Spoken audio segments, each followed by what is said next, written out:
سورۃ النساء آیت نمبر 60۔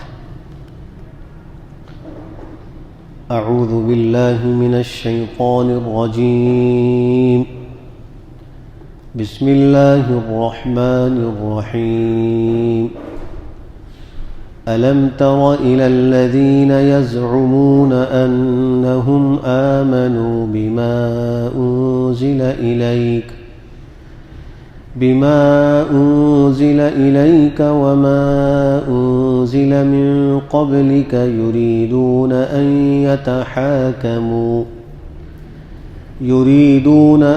يتحاكموا إلى الطاغوت وقد أمروا أن يكفروا به ويريد الشيطان أن يضلهم ضلالا بعيدا۔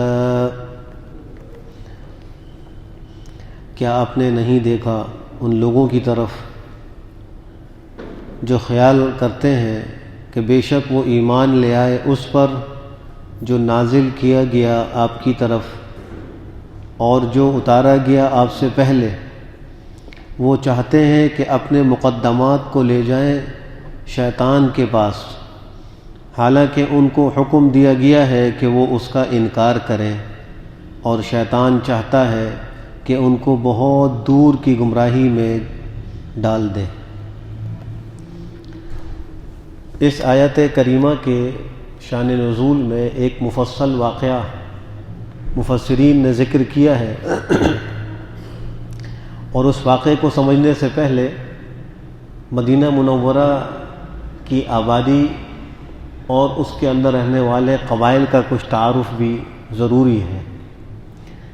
سرکار دو عالم صلی اللہ علیہ وسلم جب ہجرت فرما کر مدینہ طیبہ تشریف لائے تو وہاں یہود کے 3 بڑے مشہور قبیلے تھے، ایک بنو نذیر، دوسرے بنو قریظہ، تیسرے بنو قینقاع، اور مشرکین کے 2 قبائل تھے، اوس اور خزرج، یہ 2 قبائل تھے۔ ان میں جو یہودی 3 قبائل تھے، اثر رسوخ ان تینوں قبائل کا پورے شہر پر سب سے زیادہ تھا۔ وہاں کے تعلیمی ادارے بھی ان کے ماتحت تھے، یہی چلاتے تھے، اور تجارتی منڈیوں کے اندر بھی غلبہ انہی یہود کا تھا، زیادہ تر تجارت بھی یہی کیا کرتے تھے۔ یہود کی بھی زمینیں تھیں، اوس اور خزرج کے لوگ ان کے مقابلے میں کچھ کمزور تھے، لیکن وہ بھی زمیندارہ کیا کرتے تھے۔ یہاں تک کہ اوس اور خزرج کے لوگ جس محلے میں رہتے تھے، اگر وہاں کوئی بڑا یہودی بھی رہائش پذیر ہو تو ان یہودیوں کی بالادستی اتنی زیادہ ہوتی تھی کہ اوس اور خزرج کے لوگ اس یہودی سے پوچھے بغیر کوئی رشتہ ناتا نہیں کر سکتے تھے آپس میں بھی۔ پہلے یہودی اس بڑے آدمی سے پوچھتے تھے کہ آپ کی اجازت ہے کہ ہم اپنے لڑکے یا لڑکی کی شادی اس سے کر دیں؟ اگر وہ یہودی اجازت دیتا تو یہ کر سکتے تھے، منع کر دیتا تو یہ نہیں کر سکتے تھے۔ یہود اتنے طاقتور تھے۔ چنانچہ وہاں پر ایک شخص تھا، وہ منافق تھا، اوس اور خزرج کے قبائل سے تعلق رکھتا تھا، اس کا نام بشر ہے۔ اس کی بھی ایک زمین تھی، اور ایک یہودی تھا، اس کی بھی ایک زمین تھی۔ ان دونوں کا ایک زمین پر جھگڑا ہو گیا۔ یہودی نے یہ دعویٰ کیا کہ میں اس کا مالک ہوں، اور بشر منافق نے کہا، جو بظاہر تو کلمہ پڑھتا تھا لیکن حقیقت میں منافق تھا، اس نے کہا کہ اس کا مالک میں ہوں۔ جب دونوں کا آپس میں جھگڑا ہوا تو یہودی نے کہا کہ دیکھو ایسا کرتے ہیں کہ یہ پیغمبر موجود ہیں اور تم جو ہے ان پر ایمان بھی لائے ہو، اس لیے کہ منافق ظاہراً کلمہ بھی پڑھتا تھا، تو ہم ان کے پاس جاتے ہیں اور جا کر اپنا مقدمہ پیش کرتے ہیں، اور جو وہ فیصلہ فرما دیں گے ہم اس کو منظور کر لیں گے۔ تو وہ جو بشر منافق تھا اس نے کہا کہ یہ تو ہمارا زمین کا جھگڑا ہے، ہم پیغمبر کے پاس کیوں جائیں؟ ہم تمہارے سردار کعب ابن اشرف کے پاس چلتے ہیں۔ کعب ابن اشرف یہودیوں کا بڑا ایک سردار تھا، اور اس کو ایک اونچا منصب اور عہدہ بھی حاصل تھا، اور وہ فیصلے وغیرہ بھی کیا کرتا تھا۔ اس جھگڑے میں یہودی حق پر تھا، اور بشر منافق ظالم تھا اور وہ ناحق دعویٰ کر رہا تھا۔ یہودی کو یہ پتہ تھا کہ اگرچہ میں یہودی ہوں لیکن مجھے انصاف ملے گا تو دربار رسالت سے ملے گا، اور بشر منافق بھی جانتا تھا کہ اگر یہ فیصلہ نبی کے دربار میں گیا تو زمین مجھے نہیں ملے گی، اس لیے کہ میں ناحق۔ اور کعب ابن اشرف جو یہودی تھا وہ رشوت خور تھا، اس کو امید تھی کہ شاید اگر میں کچھ رشوت دے کر کچھ تعلقات استعمال کروں تو میرے حق میں فیصلہ آ جائے گا۔ تو یہ بشر منافق زور لگا رہا تھا کہ مقدمہ کعب ابن اشرف کے پاس لے جایا جائے، اور یہودی جو ہے وہ یہ چاہ رہا تھا کہ یہ فیصلہ سرکار دو عالم صلی اللہ علیہ وسلم کی خدمت میں لے جایا جائے۔ بہرحال قوم کے لوگوں نے بیچ میں پڑھ کر ان دونوں کو مجبور کیا کہ وہ آپ کی خدمت میں حاضر ہو گئے۔ آپ صلی اللہ علیہ وسلم فیصلے جہاں فرمایا کرتے تھے وہ اکثر مسجد نبوی ہی ہوتی تھی، وہاں پہ آپ فیصلے فرماتے تھے۔ کوئی الگ سے کورٹ یا عدالت کی شکل کی عمارت قائم نہیں تھی۔ اگر گھر پر ہوتے تو اور کوئی مقدمہ لے کر آ جاتا، کوئی مسئلہ لے کر آتا تو آپ اپنے گھر پر رہتے ہوئے فیصلہ فرما دیا کرتے تھے، ورنہ عام طور پر مسجد نبوی میں بیٹھ کر آپ فیصلے فرمایا کرتے تھے۔ جب بھی آپ کی خدمت میں آئے تو یہودی سے آپ نے پوچھا کہ تم میرے فیصلے پہ راضی ہو جاؤ گے؟ اس نے کہا کہ ہاں راضی ہو جاؤں گا۔ پھر بشر سے پوچھا کہ تم بھی جو فیصلہ میں کروں اس پہ راضی ہو جاؤ گے؟ اس نے کہا جی راضی ہو جاؤں گا۔ یہی طریقہ ہے، جب بھی کوئی آدمی کسی کے پاس کوئی فیصلہ لے کر آئے تو وہ فیصل پہلے ان فریقین کو یہ کہے کہ میرے فیصلے پر آپ راضی ہیں، ورنہ تو وقت کا ضیاع ہے۔ اگر دونوں فریقین کسی کے فیصلے پہ راضی نہ ہو تو فیصلے کے بعد تو صاف کہہ دیں گے میں اس کو نہیں مانتا، تو اتنی دیر جو بیٹھے وہ تو وقت ضائع ہو گیا۔ تو آپ نے پہلے دونوں سے پوچھا، جب دونوں نے رضامندی کا اظہار کر دیا پھر آپ نے دونوں کی بات سنی، پہلے یہودی کی پوری بات سنی، پھر بشر منافق کی پوری بات سنی۔ اور قاضی کو حکم بھی یہی ہے کہ جب وہ فیصلے کے لیے بیٹھے تو دونوں فریقین کی بات برابر سنیں، اور اس سننے میں کسی کو کسی پر ترجیح نہ دیں، دونوں کو ایک ہی جگہ پر بٹھائے، دونوں سے بات سننے کا طریقہ اس کا ایک ہی ہونا چاہیے۔ ایسا نہ ہو کہ ایک کی طرف توجہ زیادہ ہو دوسرے کی طرف کم ہو، یا کسی کے ساتھ وہ کوئی خاص سلوک کرے، شریعت میں یہ منع ہے۔ ایسا قاضی جو ہے وہ خائن شمار ہوتا ہے، بددیانت شمار ہوتا ہے۔ تو آپ نے دونوں کی بات برابر سنی، اور سننے کے بعد آپ اس نتیجے پر پہنچے کہ اس مقدمے میں یہودی حق پر ہے اور یہ بشر ناحق ہے۔ چنانچہ آپ نے اس یہودی کے حق میں فیصلہ دے دیا اور کہا کہ زمین یہودی کی۔ جب دربار رسالت سے دونوں باہر نکلے تو باہر نکل کر بشر منافق کہنے لگا کہ میں تو اس فیصلے کو نہیں مانتا، پیغمبر کے فیصلے کا اس نے انکار کر دیا، اور وہ اس جھوٹی زمین پر جس کا اس نے دعویٰ جھوٹا کیا تھا وہ اپنا قبضہ برقرار رکھنا چاہ رہا تھا۔ حدیث شریف میں آتا ہے کہ جو کوئی شخص ایک بالشت کسی کی جگہ قبضہ کر لے ناجائز تو قیامت تک 7 زمینیں گردن میں اس کے طوق بنا کر ڈالی جائیں گی، ایک بالش جگہ پر۔ آج لوگ تو ایکڑوں کے حساب سے زمینوں پہ قبضے کر لیتے، تو ایک بالش پر 7 زمین وہ اس کے گلوں میں طوق بنا کر ڈالی جائیں گی، تو 1 گز زمین اور 1 ایکڑ زمین اور 1 مربع زمین پر کیا سزا ملے گی؟ دنیا کے فائدے کے لیے انسان اپنی آخرت برباد نہ کرے، جھوٹے فائدے کے لیے دنیا کے اندر برداشت کر لے، قناعت کے ساتھ رہ لے، کسی پہ ظلم نہ کرے، زیادتی نہ کرے، کسی کے مال کو ناجائز نہ قبضائے۔ ایک حدیث میں آپ نے فرمایا کہ جو آدمی کسی کا مال چراتا ہے کل قیامت میں اپنے کندھے پر اٹھا کر لائے گا۔ اگر کسی نے اونٹ چرایا تو وہ اونٹ کندھے پہ لے کر آئے گا، سونا چرایا تو سونا لے کر آئے گا۔ ایک شخص نے جب یہ حدیث سنی حضرت ابو ہریرہ سے تو وہ شخص کہنے لگا کہ اگر کسی نے 8-10 اونٹ چرائے تو وہ کیسے اپنے کندھے پر اٹھا کر لائے گا؟ آدمی تو ایک اونٹ کندھے پہ نہیں اٹھا سکتا۔ تو حضرت ابو ہریرہ نے فرمایا کہ تم آخرت کے احکام کو اپنی عقل پر مت پرکھو کہ تمہاری عقل میں آئے گا تو تم مانو گے، نہیں آئے گا تو نہیں مانو گے، اس لیے کہ یہ جو آلات علم ہیں، جو ذرائع علم ہیں، ہر ایک کی ایک حد ہے، وہ اپنی حد میں کام کرتے ہیں، اس حد سے آگے کام نہیں کرتے۔ آنکھ ایک علم کا آلہ ہے لیکن اس کی ایک حد ہے، وہ سامنے دیکھ سکتی ہے، پیچھے نہیں دیکھ سکتی۔ کان اس کا ایک اس کی ایک حد بندی ہے کہ وہ مخصوص فاصلے کی آواز سن سکتا ہے، زیادہ فاصلے کی آواز وہ کان نہیں سن سکتا۔ ایسے ہی عقل ایک ذریعہ علم ہے، لیکن اس کی بھی ایک حد ہے۔ جہاں جا کر عقل کی حد ختم ہو جاتی ہے وہاں سے وحی کا آغاز ہوتا ہے، اور وحی سب سے بڑا اعلیٰ علم ہے۔ تو اگر وحی کی بات ہماری عقل میں نہ آئے تو کوئی اچنبے کی بات نہیں ہے۔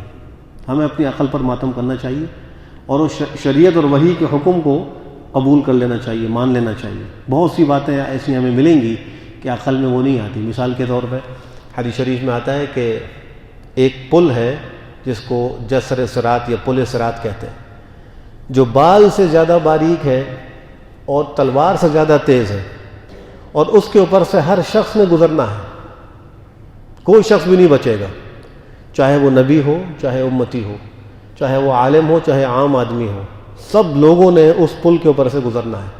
ہر ایک کے گزرنے کا طریقہ اور کیفیت الگ ہوگی۔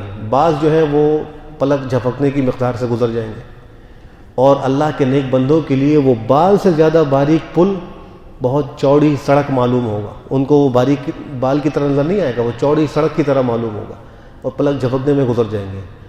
کچھ لوگ بجلی کوننے کی طرح گزر جائیں گے، کچھ تیز رفتار گھوڑوں کی طرح گزریں گے، اور کچھ ایسے بھی بد نصیب ہوں گے جو کٹ کر نیچے گریں گے۔ اللہ ہم سب کی حفاظت فرمائے۔ اسی پل پر کچھ آنکڑے بھی لگے ہوں گے، قطع رحمی کرنے والوں کو وہ آنکڑا پکڑے گا اور نیچے ڈالے گا، نیچے جہنم ہے۔ جو دنیا میں قطع رحمی کرتے تھے، رشتے ناطے توڑتے تھے، وہ آنکڑا پکڑے گا اور پکڑ کر نیچے ڈال دے گا۔ ایسے ہی اور بھی کچھ گناہ کرنے والوں کو وہاں آنکڑے لگے ہوں گے، وہ پکڑیں گے۔ اب انسانی عقل کہتی ہے کہ بال سے زیادہ باریک پل کیسے ہو سکتا ہے، لیکن یہ صحیح حدیث میں موجود ہے، ایسے ہی ہوگا۔ ہمیں وہاں اپنی عقل استعمال نہیں کرنی چاہیے۔ تو حضرت ابو ہریرہ نے اس سے فرمایا کہ قیامت کے دن مجرم کو اللہ وسیع و عریض کریں گے، چوڑا کریں گے، اتنا چوڑا کریں گے کہ ایک مجرم کے اس کندھے سے لے کر اس کندھے تک اتنا فاصلہ ہوگا کہ تیز رفتار گھوڑا 3 دن میں دوڑ کر وہاں پہنچے۔ اتنا چوڑا اللہ اس کو کر دیں گے۔ اس پہ تو ہزاروں اونٹ آ سکتے ہیں، ایک اونٹ کی کیا بات ہے۔ جب اللہ سزا دیں گے تو اس کا جسم بھی ایسے ہی چوڑا کر دیں گے۔ اور ایک روایت میں آتا ہے کہ مجرم کے بیٹھنے کی جگہ احد پہاڑ کے برابر ہوگی۔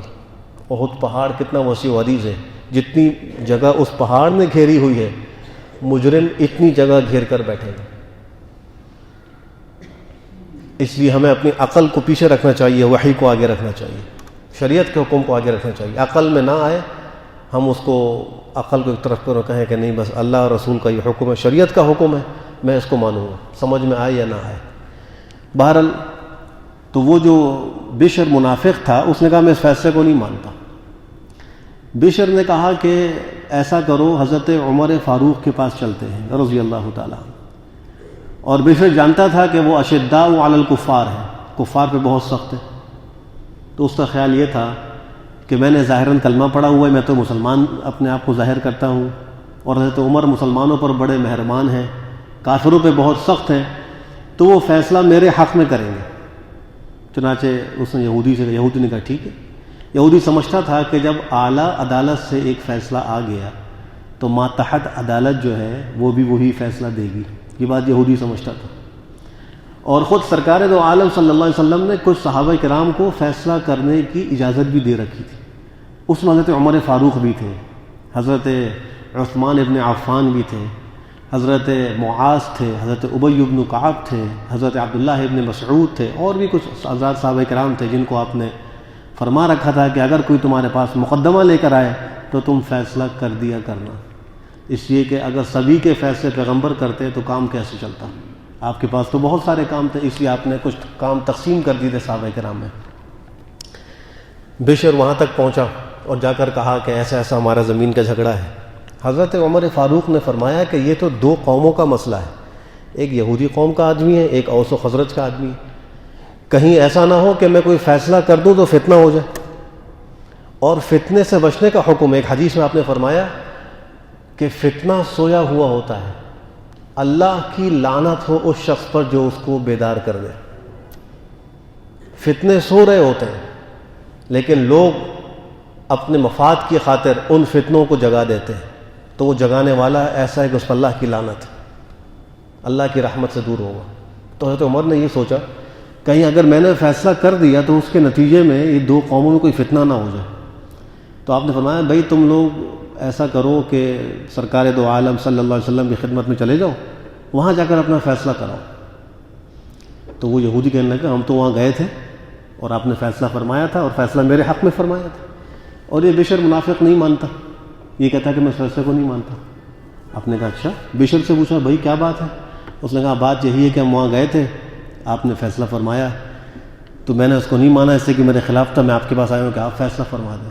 حضرت عمر نے فرمایا اچھا ٹھیک ہے رکو میں فیصلہ کرتا ہوں. گھر کے اندر تشریف لے گئے اور گھر کے اندر جو آپ کی تلواروں میں سب سے تیز تلوار تھی وہ لے کر آئے اور بشر کی گردن اڑا دی اور فرمایا کہ جو میرے پیغمبر کے فیصلے پر راضی نہیں اس کا فیصلہ عمر کی تلوار کرتی ہے رضی اللہ تعالیٰ, اور اس کی گردن اڑا دی.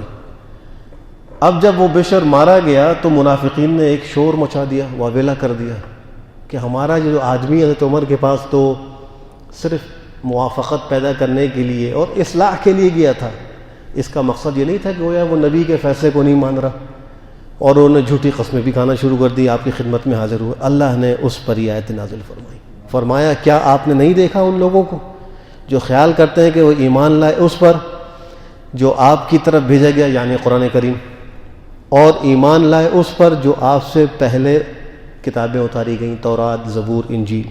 وہ چاہتے ہیں کہ وہ اپنے مقدمات لے جائیں طاغوت شیطان کے پاس. طاغوت کا مصداق کعب ابن اشرف یہودی ہے, جیسا کہ بشر چاہ رہا تھا کہ فیصلہ کعب ابن اشرف کی عدالت میں لے جایا جائے. وقد امروا ان یکفروا بہ, اور حال یہ ہے کہ ان کو حکم دیا گیا تھا کہ وہ اس کا انکار کریں, اور شیطان تو چاہتا ہی یہ ہے کہ لوگوں کو بہت دور گمراہی میں جا کے ڈال دے. وَإِذَا قِيلَ لَهُمْ تَعَالَوْا إِلَى مَا أَنزَلَ اللَّهُ وَإِلَى الرَّسُولِ رَأَيْتَ الْمُنَافِقِينَ يَصُدُّونَ عَنكَ صُدُودًا, جب کہا جاتا ہے ان سے آؤ اس کی طرف جس کو اللہ نے نازل کیا یعنی قرآن کے فیصلے کی طرف آؤ. وَإِلَى الرَّسُولِ, آؤ رسول کی طرف یعنی رسول صلی اللہ علیہ وسلم کے فیصلوں کی طرف آؤ. رأیت المنافقین, تو آپ دیکھیں گے منافقوں کو یصدون عنک صدودا, کہ وہ آپ سے بہت زیادہ اعراض کریں گے, جیسے بشر منافق نے اعراض کیا کہ میں نبی کا فیصلہ نہیں مانتا. فَكَيْفَ إِذَا أَصَابَتْهُم مُّصِيبَةٌ بِمَا قَدَّمَتْ أَيْدِيهِمْ ثُمَّ جَاءُوكَ يَحْلِفُونَ بِاللَّهِ إِنْ أَرَدْنَا إِلَّا إِحْسَانًا وَتَوْفِيقًا. پس کیا حال ہوگا جب ان کو کوئی مصیبت پہنچے گی ان کے اعمال بد کی وجہ سے. مصیبت یہی تھی کہ بشر کی گردن اڑا دی گئی, حضرت عمر فاروق نے اس کی گردن اڑائی تھی, تو یہ ایک مصیبت تھی ان لوگوں پر. ثم جاؤک, پھر وہ آپ کے پاس آئیں گے یحلفون باللہ, اللہ کی قسمیں کھاتے ہوئے, ان اردنا, ہم نے ارادہ نہیں کیا, الا احسانا, مگر آپس میں احسان کا, و توفیقا, اور موافقت پیدا کرنا, ہم نے اصلاح اور ایک دوسرے کے درمیان موافقت پیدا کرنے کا ارادہ کیا تھا, جیسا کہ اس کے ورثاء آ گئے اور یہی بات کہی تھی. اولئک الذین یعلم اللہ ما فی قلوبہم فأعرض عنہم وعظہم وقل لہم فی انفسہم قولا بلیغا. اللہ فرما رہے ہیں یہی وہ لوگ ہیں, اللہ جانتا ہے جو ان کے دلوں میں ہے, وہ تو عالم الغیب والشہادہ ہے. آپ اے نبی ان سے اعراض کر لیجئے, وعظہم, ان کو نصیحت کیجئے, وقل لہم, اور ان کو کہیے, فی انفسہم, ان کی ذاتوں کے بارے میں, قولا بلیغا, مؤثر بات کہیے. آپ ان کو ان کے اپنے بارے میں بڑی مؤثر تبلیغ کیجیے. وما ارسلنا من رسول الا ليطاع باذن الله ولو انهم اذ ظلموا انفسهم جاءوك فاستغفروا الله واستغفر لهم الرسول لوجدوا الله توابا رحيما. اللہ فرماتے ہیں ہم نے نہیں بھیجا رسول کو مگر اس لیے کہ اس کی اطاعت کی جائے اللہ کے حکم سے. نبی کو اللہ اس لیے بھیجتا ہے کہ امت ان کی اطاعت کرے, ان کی بات مانے, ان کے فیصلوں پر عمل کرے, ان کی سنتوں کو اختیار کرے. نبی کو اس لیے نہیں بھیجا جاتا کہ ان کے دیے گئے احکام کا مذاق اڑایا جائے, ان سے روگردانی کی جائے, ان کا انکار کیا جائے. پھر آگے فرمایا وَلَوْ أَنَّهُمْ ظَلَمُوا, اگر یہ لوگ جب ظلم کر بیٹھے تھے اپنی جانوں پر, جاؤ کا, آپ کی خدمت میں آ جاتے, فاستغفر اللہ, پھر اللہ سے اپنے گناہوں کی مغفرت چاہتے، واستغفر لهم الرسول، اور ان کے لیے اللہ کا رسول بھی استغفار کرتا، لوجدوا اللہ توابا رحیما، تو یہ اللہ کو بہت زیادہ توبہ قبول کرنے والا بڑا مہربان پاتے۔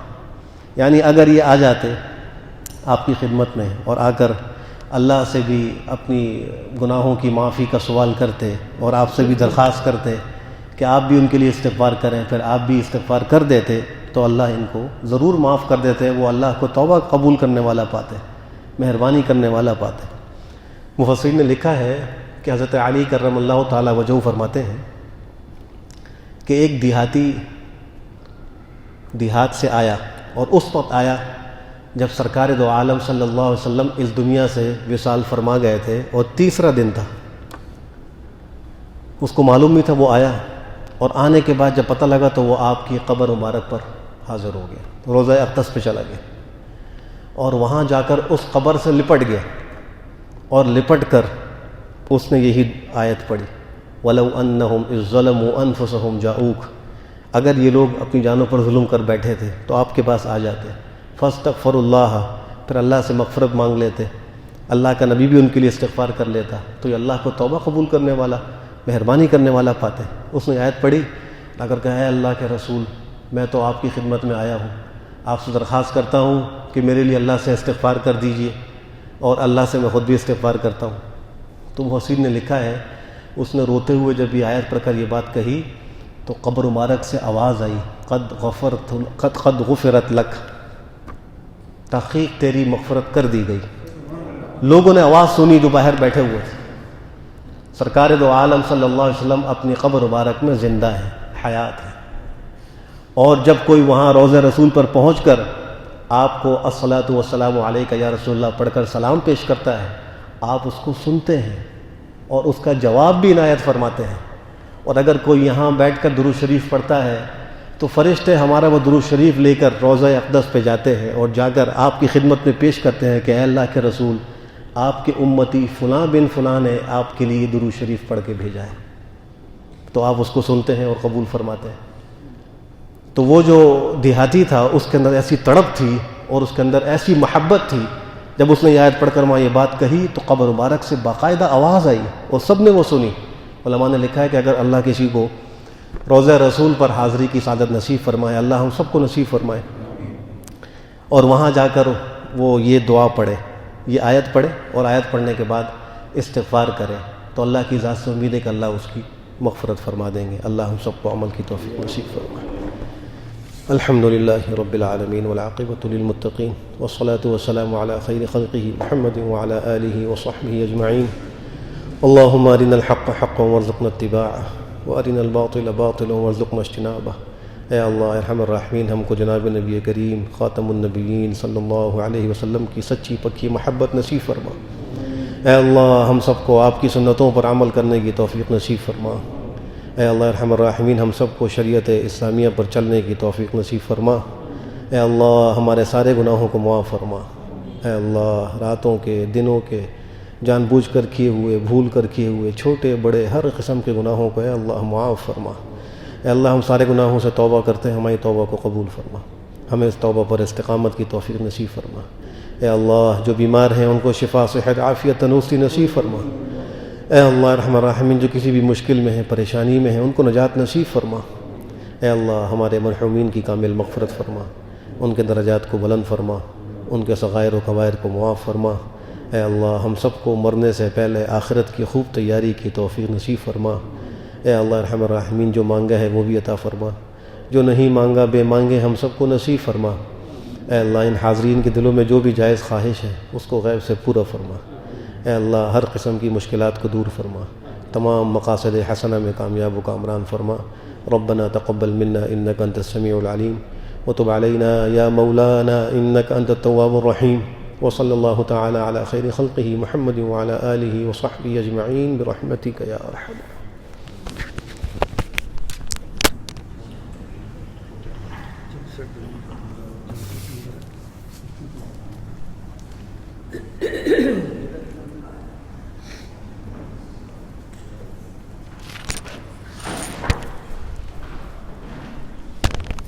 صاحب کا لفظ ہے. میں آپ کو واٹس ایپ کرتا نمبر. ہاں نمبر میں تو میرے مائنڈ کا